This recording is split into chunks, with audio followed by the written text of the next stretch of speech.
The control system in MXGP allows you to manipulate the bike and the rider entirely independently of each other, giving you an unprecedented level of control.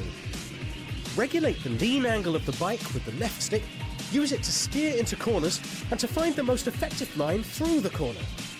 The right stick shifts the position of the rider on the seat, altering weight distribution and allowing you to pull off more complex maneuvers.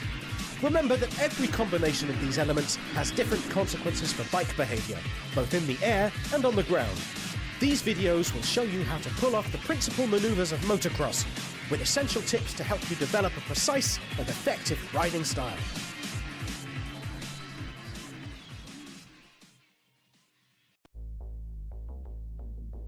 The quickest way to slow down coming into a corner is to use the engine brake, but if you want more powerful braking, you can resort to the front brake. This will guarantee reduced stopping distance, but at the same time it requires greater lean precision to avoid compromising bike stability and the consequent risk of falling. While the rear brake may not be as powerful, it allows you to combine braking and leaning. This technique narrows the line through the corner significantly, and is particularly useful on tight corners. Use of the accelerator while cornering depends on the type of line the rider wishes to follow. On flat corners, a tight line through the corner with short bursts of acceleration is most effective. Banked corners allow a more open line through the corner, where you can accelerate decisively to take advantage of the outside edge of the track and gain speed coming out of the corner. In both cases, you can control bike oversteer by shifting rider weight forward with the right stick. Get as much practice as possible on each track, trying out different lines. This is the only way to work out what the ideal lines are for each corner.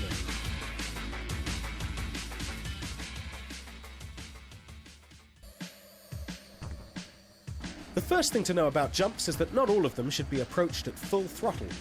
This is because jumping very high means spending more time in the air, making you lose precious seconds.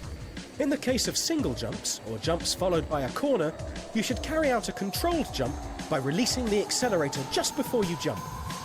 This means your trajectory will be lower, guaranteeing rapid acceleration and full control of the bike.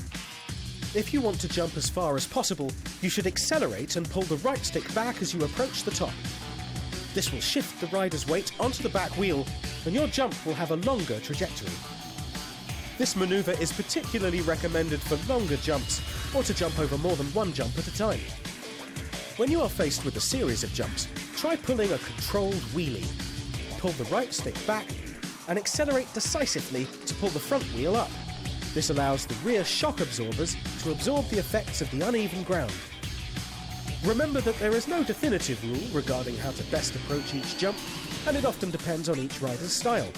Only training and knowledge of the track will let you know what's best for your riding style.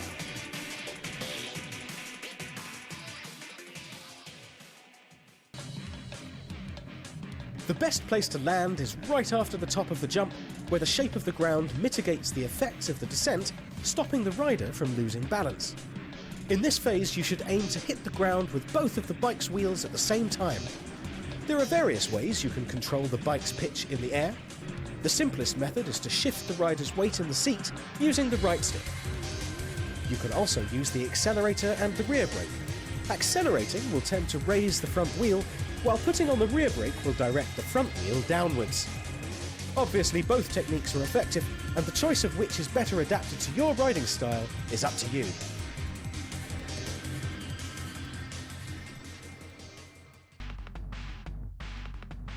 The scrub is a maneuver aimed at minimizing the amount of time spent in the air, allowing the rider to start accelerating again as soon as possible.